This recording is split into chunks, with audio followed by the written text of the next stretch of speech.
A chanceler alemã Angela Merkel classificou hoje de atentado terrorista o atropelamento que deixou 12 mortos e 48 feridos em uma feira natalina em Berlim, na Alemanha.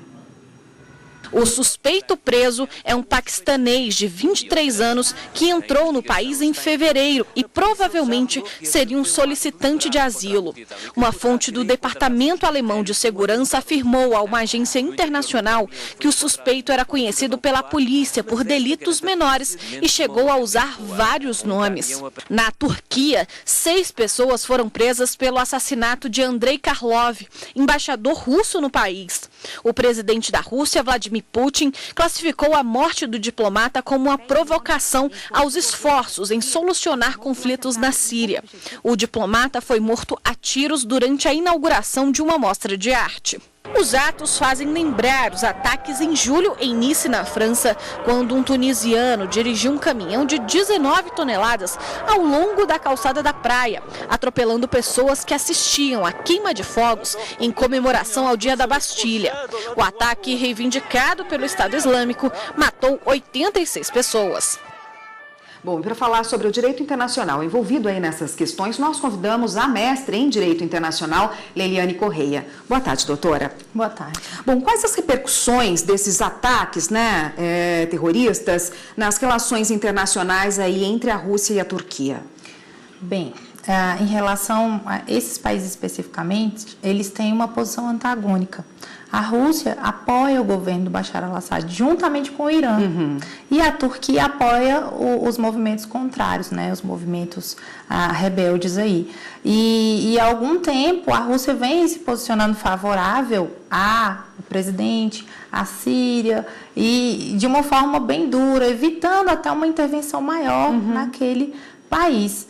Em relação a essa questão do terrorismo especificamente, não dá para se falar apenas desses países.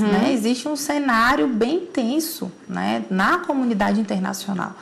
Vai envolver não só esses 3 que eu mencionei, mas a Alemanha, os Estados Unidos e a própria Síria, que é aí o principal ator nesse cenário de guerra. Que tem sofrido aí, e infelizmente as relações são delicadas ao ponto de não se saber se é melhor uma intervenção direta naquele país, e aí é onde elas entram em conflito, eles entram em conflito, esses países, ou se é melhor apoiar o governo para fortalecer, para que esses movimentos venham se enfraquecer, por conta do próprio governo sírio. O terrorismo preocupa o mundo, não só esses países, mas preocupa toda a Europa, também a América e a América Latina. Até esse ano teve atuação aí em contas que foram descobertas aqui no Brasil, de possíveis contas para financiar o terrorismo no mundo. O que a legislação diz em relação ao terrorismo nesses países aí envolvidos? Olha só. Desde o ataque às Torres Gêmeas, que os países vêm arrefecendo a legislação em relação ao terrorismo. A própria Rússia votou esse ano uma alteração no sentido de prever a pena de prisão de 1 ano para quem simplesmente se negar a fornecer informações de investigação em relação a esses atos. Então, todos vêm se armando muito nesse sentido, mas a grande questão também envolve a recepção dos refugiados, porque eles recebem com aquele receio de que podemos sofrer aqui um ataque terrorista. Não se sabe se realmente é um refugiado ou se é um propenso terrorista. E aí a situação realmente tem sido complexa. Eles, como eu falei, endureceram a sua legislação, mas estão buscando um equilíbrio por conta da questão humanitária. Porque além dessa questão do terrorismo, nós aqui, por exemplo, já temos recebido aí mais de 4.000 refugiados, a maioria da Síria, aqui no Brasil.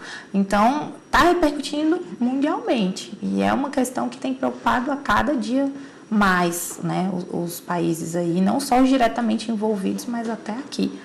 Se a gente for pensar na distância, estamos sim sendo atingidos por essas questões. Doutora, bem rapidamente para a gente encerrar, qual é a atuação do Conselho de Segurança da ONU na Síria? Então, como eu falei antes, a Rússia tem uma posição de apoio ao governo do Bashar al-Assad. Não só a Rússia, como a própria China.